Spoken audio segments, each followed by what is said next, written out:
Mycobacterium tuberculosis एक ऐसे type का बैक्टीरिया है जो ह्यूमन बॉडी के अंदर ट्यूबरकुलोसिस डिजीज को प्रोड्यूस करने का काम करता है।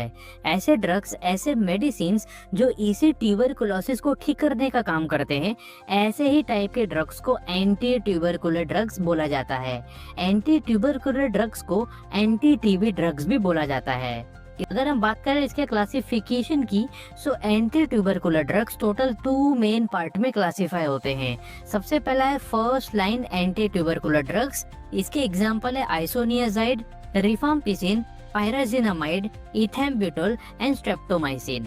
इसके बाद है second line anti tubercular drugs. Second line anti tubercular drugs again 3 main part में क्लासिफाई होते हैं। सबसे पहला है फ्लोरोक्विनोलोन्स। इसके एग्जांपल है लेवोफ्लॉक्सासिन एंड मॉक्सीफ्लॉक्सासिन। इसके बाद है इंजेक्टेबल एजेंट्स। इसके एग्जांपल है एमिकैसिन, केनामाइसिन एंड कैप्रियोमाइसिन। इसके बाद है अदर ड्रग्स। इसके एग्जांपल है ethionamide, cycloserine, para amino salicylic acid, bedaquiline and delamanid. So ये तो था definition and classification of anti tubercular drugs. Hope आपको अच्छे तरीके से समझ गया होगा। इसके बाद हम pharmacological actions of anti tubercular drugs के बारे में समझ लेते हैं, यानी कि एंटी ट्यूबरकुलर ड्रग्स हमारे बॉडी के अंदर किस तरीके से अपना एक्शन दिखाता है, इसके बारे में समझ लेते हैं। Anti tubercular drugs work by targeting different parts of the tuberculosis bacteria. Isoniazid and ethambutol inhibits bacterial cell wall synthesis. Rifampicin inhibit RNA synthesis. Pyrazinamide damages the bacterial cell membrane. Streptomycin inhibits protein synthesis by acting on the 30S ribosomal subunit. Together these drugs kill the bacteria और stop them from growing. जितने भी anti tubercular drugs होते हैं, ये anti tubercular drugs tuberculosis bacteria के different parts को target करते हैं एंड अपना एक्शन दिखाते हैं, और इसी एक्शन की वजह से बैक्टीरिया पूरी तरह से किल हो जाता है या तो बैक्टीरिया का ग्रोथ पूरी तरह से इनहिबिट हो जाता है। आइसोनियाजाइड एंड इथैम्ब्यूटोल इसी बैक्टीरिया के सेल वॉल सिंथेसिस को पूरी तरह से इनहिबिट कर देते हैं। रिफाम्पिसिन इसी बैक्टीरिया के आरएनए सिंथेसिस को पूरी तरह से इनहिबिट करने का काम करते हैं। पायराजिनामाइड इसी बैक्टीरिया का जो सेल मेम्ब्रेन होता है उसको पूरी तरह से डैमेज करने का काम करते हैं। स्ट्रेप्टोमाइसिन इसी बैक्टीरिया के 30S राइबोसोमल सब यूनिट पर अपना एक्शन दिखाते हैं, जिसकी वजह से प्रोटीन सिंथेसिस पूरी तरह से इनहिबिट हो जाता है। सो ये तो था pharmacological actions of anti tubercular drugs. Hope आपको अच्छे तरीके से समझ गया होगा। इसके बाद हम doses of anti tubercular drugs के बारे में समझ लेते हैं, यानी कि एंटी ट्यूबरकुलर ड्रग्स का नॉर्मल डोज कितना होता है एंड डॉक्टर्स इसको कितने अमाउंट में प्रिस्क्राइब करते हैं, इसके बारे में समझ लेते हैं। सबसे पहला है आइसोनियाजाइड।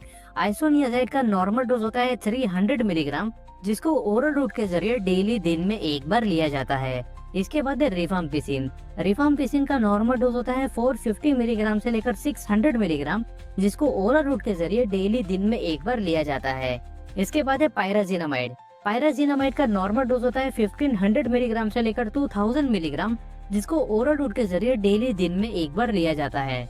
इसके बाद है इथैम्ब्यूटोल। इथैम्ब्यूटोल का नॉर्मल डोज होता है 800 मिलीग्राम से लेकर 1200 मिलीग्राम, इसको ओरल रूट के जरिए डेली दिन में एक बार लिया जाता है। इसके बाद है लेवोफ्लॉक्सासिन। लेवोफ्लॉक्सासिन का नॉर्मल डोज होता है 750 मिलीग्राम से लेकर 1000 मिलीग्राम, और इसको ओरल रूट के जरिए डेली दिन में एक बार लिया जाता है। इसके बाद है केनामाइसिन। केनामाइसिन का नॉर्मल डोज होता है 15 मिलीग्राम पर केजी ऑफ बॉडी वेट, और इसको इंट्रामस्कुलर रूट के जरिए डेली दिन में एक बार लिया जाता है। इसके बाद है इथियोनामाइड। इथियोनामाइड का नॉर्मल डोज होता है 500 मिलीग्राम से लेकर 750 मिलीग्राम, जिसको ओरल रूट के जरिए डेली दिन में एक बार लिया जाता है।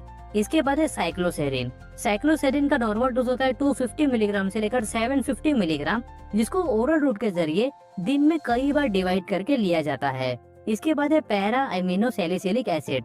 पैरा अमीनो सैलिसिलिक एसिड का नॉर्मल डोज होता है 8 ग्राम से लेकर 12 ग्राम, जिसको ओरल रूट के जरिए डेली दिन में 2 से 3 बार डिवाइड करके लिया जाता है। इसके बाद है बेडाक्विलिन। बेडाक्विलिन का नॉर्मल डोज होता है 400 मिलीग्राम, जिसको ओरल रूट के जरिए डेली दिन में एक बार लिया जाता है।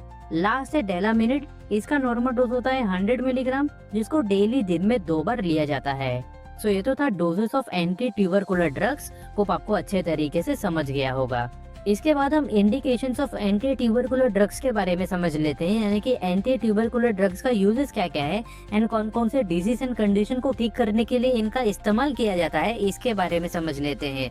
Isoniazid, rifampicin and ethambutol are used in treatment of pulmonary tuberculosis. Isoniazid, rifampicin and ethambutol का इस्तेमाल ज्यादातर पल्मोनरी ट्यूबरकुलोसिस को ठीक करने के लिए किया जाता है। Anti-tubercular drugs are also used in the treatment of extrapulmonary tuberculosis. Anti-tubercular drugs का इस्तेमाल extrapulmonary tuberculosis को ठीक करने के लिए भी किया जाता है। Second line drugs like levofloxacin, moxifloxacin are used in the treatment of multi-drug resistant tuberculosis. Second line drug जैसे कि levofloxacin and moxifloxacin का इस्तेमाल मल्टी ड्रग रेजिस्टेंट ट्यूबरकुलोसिस को ठीक करने के लिए किया जाता है। Bedaquiline and delamanid are used for resistant tuberculosis.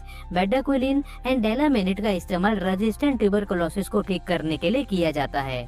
सो ये तो था इंडिकेशंस या फिर uses of anti tubercular drugs. Hope आपको अच्छे तरीके से समझ गया होगा। इसके बाद हम Contra indications of anti tubercular drugs के बारे में समझ लेते हैं, यानी कि कौन कौन से ऐसे डिजीज होते हैं, कौन कौन से ऐसे कंडीशंस होते हैं जिस दौरान एंटी ट्यूबरकुलर ड्रग्स का इस्तेमाल नहीं करना चाहिए। Anti tubercular drugs Contra indicated होते हैं। सबसे पहला है लीवर डिजीज। अगर किसी पेशेंट को लीवर डिजीज है तो ऐसे कंडीशन में कभी भी एंटी ट्यूबरकुलर ड्रग्स का इस्तेमाल नहीं करना चाहिए। इसके बाद है ऑप्टिक न्यूराइटिस। अगर किसी पेशेंट को ऑप्टिक न्यूराइटिस है तो ऐसे कंडीशन में भी एंटी ट्यूबरकुलर ड्रग्स को अवॉइड करना चाहिए। इसके बाद है प्रेगनेंसी। अगर कोई फीमेल पेशेंट प्रेग्नेंट हो चुकी है तो ऐसे कंडीशन में भी स्ट्रेप्टोमाइसिन का इस्तेमाल नहीं करना चाहिए। इसके बाद है सीवियर रीनल इम्पेयरमेंट। अगर किसी पेशेंट का रीनल पूरी तरह से इम्पेयर हो चुका है, यानी कि अगर किसी पेशेंट का किडनी पूरी तरह से डैमेज हो चुका है, तो ऐसे कंडीशन में इथैम्ब्यूटोल एज वेल एज स्ट्रेप्टोमाइसिन को अवॉइड करना चाहिए। सो ये तो था Contra indications of anti tubercular drugs. वो आपको अच्छे तरीके से समझ गया होगा। सो यहाँ पर एंटी ट्यूबरकुलर ड्रग चैप्टर अच्छे तरीके से खत्म होता है। अगर आपको किसी भी टाइप का क्वेश्चन या फिर डाउट है तब हमें कमेंट बॉक्स में पूछ सकते हैं। इसके बाद हम एंटी फंगल ड्रग्स के बारे में डिटेल में समझ लेते हैं। सबसे पहले हम इसके डेफिनेशन को देख लेते हैं। द ड्रग्स और medicines that are used in treatment of fungal infections are called as anti fungal drugs. ऐसे ड्रग्स, ऐसे मेडिसिन्स जिनका इस्तेमाल फंगल इन्फेक्शंस को ठीक करने के लिए किया जाता है, ऐसे ही टाइप के ड्रग्स को एंटी फंगल ड्रग्स बोलते हैं। इसके बाद हम classification of anti fungal drugs के बारे में समझ लेते हैं। अगर हम बात करें इसके क्लासिफिकेशन की, so anti fungal drugs total 5 main parts में क्लासिफाई होते हैं। सबसे पहला है एंटीबायोटिक्स, दूसरा है एंटी मेटाबोलाइट्स, इसके बाद है अजोल्स, इसके बाद है अलाइल अमाइन एंड लास्ट है अदर टॉपिकल एजेंट्स। अगर हम बात करें एंटीबायोटिक्स की, तो एंटीबायोटिक्स अगेन 2 मेन पार्ट में क्लासिफाई होते हैं। सबसे पहला है पॉलीइन्स, इसके एग्जांपल है एम्फोटेरिसिन बी, नाइस्टेटिन, हमाइसिन, नेटामाइसिन। इसके बाद है हेट्रोसाइक्लिक बेंजोफ्यूरिन और इसके एग्जांपल है ग्रेसियोफेल्विन। अगर हम बात करें एंटी मेटाबोलाइट्स की, तो इसके एग्जांपल है फ्लूसाइटोसिन। अगर हम बात करें अजोल्स की, तो अजोल्स अगेन 3 मेन पार्ट में क्लासिफाई होते हैं। सबसे पहला है इमिडाजोल टॉपिकल, इसके एग्जांपल है clotrimazole, econazole, miconazole and oxiconazole. इसके बाद है इमिडाजोल सिस्टेमिक और इसके एग्जांपल है कीटोकोनाजोल। इसके बाद है ट्राइअजोल सिस्टेमिक और इसके एग्जांपल है फ्लूकोनाजोल, इट्राकोनाजोल एंड वोरिकोनाजोल। अगर हम बात करें अलाइल अमाइन की, तो इसके एग्जांपल है टर्बिनाफेन। अगर हम बात करें अदर टॉपिकल एजेंट्स की, तो इसके एग्जांपल है tolnaftate, undecylenic acid, benzoic acid, butenafine and sodium thiosulphate. So ये तो था definition and classification of anti fungal drugs. को आपको अच्छे तरीके से समझ गया होगा। इसके बाद हम pharmacological actions of anti fungal drugs के बारे में समझ लेते हैं, यानी कि एंटी फंगल ड्रग्स हमारे बॉडी के अंदर किस तरीके से अपना एक्शन दिखाते हैं, इसके बारे में समझ लेते हैं। Anti fungal drugs work by targeting essential processes by which fungi get kills or its growth stops. Amphotericin B binds to ergosterol and forms spore in the membrane. By this, fungi die. Azoles block ergosterol synthesis. By this, the growth of fungi inhibits.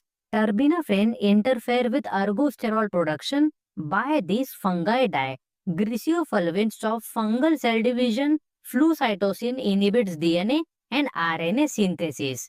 जितने भी anti fungal drugs होते हैं, ये anti fungal drugs fungi के different different parts को target करते हैं and अपना एक्शन दिखाते हैं, जिसकी वजह से फंगाई का डेथ हो जाता है या तो फंगाई का ग्रोथ पूरी तरह से इनिबिट हो जाता है। फंगाई के बॉडी के अंदर एक केमिकल होता है जिसका नाम है अर्बोस्टेरॉल, और ये अर्बोस्टेरॉल फंगाई के या फिर फंगस के लाइफ के लिए काफी ज्यादा इंपॉर्टेंट होता है। एम्फोटेरेसिन बी इसी अर्बोस्टेरॉल को जाकर बाइंड हो जाता है, और बाइंड होने की वजह से फंगाई के सेल मेम्ब्रेन पे पोर्स हो जाते हैं, होल्स हो जाते हैं, और इसी पोर्स की वजह से फंगाई का डेथ हो जाता है। अजोर्स इसी अर्बोस्टेरॉल के सिंथेसिस को पूरी तरह से ब्लॉक कर देते हैं, और ब्लॉक होने की वजह से फंगाई का ग्रोथ पूरी तरह से इनिबिट हो जाता है। टर्बिनाफेन इसी अर्बोस्टेरॉल के प्रोडक्शन को पूरी तरह से इंटरफेयर कर देते हैं, और इसी इंटरफेयर होने की वजह से फंगाई का डेथ हो जाता है। ग्रीसियोफल्विन फंगल के सेल डिवीजन को पूरी तरह से स्टॉप कर देते हैं, एंड फ्लूसाइटोसिन फंगस के DNA as well as RNA synthesis को पूरी तरह से इनिबिट कर देते हैं। सो ये तो था फार्माकोलॉजिकल एक्शंस या फिर mechanism of actions of anti fungal drugs. Hope आपको अच्छे तरीके से समझ गया होगा। इसके बाद हम doses of anti fungal drugs के बारे में समझ लेते हैं, यानी कि एंटी फंगल ड्रग्स का नॉर्मल डोज कितना होता है एंड डॉक्टर्स इसको कितने अमाउंट में प्रिस्क्राइब करते हैं, इसके बारे में समझ लेते हैं। सबसे पहला है एम्फोटेरिसिन बी। एम्फोटेरिसिन बी का नॉर्मल डोज होता है 0.5 मिलीग्राम से लेकर 1 मिलीग्राम पर KG of body weight per day, और इसको इंट्रावेनस रूट के जरिए लिया जाता है। इसके बाद है नाइस्टेटिन। नाइस्टेटिन का नॉर्मल डोज होता है 5 lakh unit to 10 lakh units, और इसको ओरल रूट के जरिए लिया जाता है। इसके बाद है फ्लूकोनाजोल। फ्लूकोनाजोल का नॉर्मल डोज होता है 150 मिलीग्राम, जिसको हफ्ते में सिर्फ एक बार लिया जाता है। इसके बाद है इट्राकोनाजोल। इट्राकोनाजोल का नॉर्मल डोज होता है 100 मिलीग्राम से लेकर 200 मिलीग्राम, जिसको डेली दिन में 2 बार लिया जाता है। इसके बाद है वोरिकोनाजोल। वोरिकोनाजोल का नॉर्मल डोज होता है 200 मिलीग्राम, जिसको ओरल रूट के जरिए डेली दिन में 2 बार लिया जाता है। इसके बाद है टर्बिनाफिन। टर्बिनाफिन का नॉर्मल डोज होता है 250 मिलीग्राम, और इसको ओरल रूट के जरिए डेली दिन में 1 बार लिया जाता है। इसके बाद है ग्रीसियोफल्विन। ग्रीसियोफल्विन का नॉर्मल डोज होता है 500 मिलीग्राम से लेकर 1 ग्राम पर डे, और इसको डिवाइड करके दिन में कई बार लिया जाता है।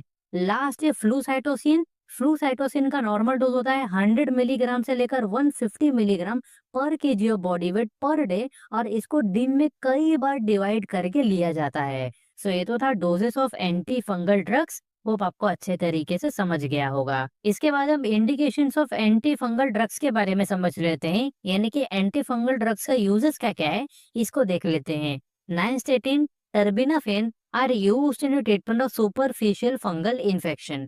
सुपरफिशियल फंगल इन्फेक्शन को ठीक करने के लिए नाइस्टेटिन एंड टर्बिनाफेन का इस्तेमाल किया जाता है।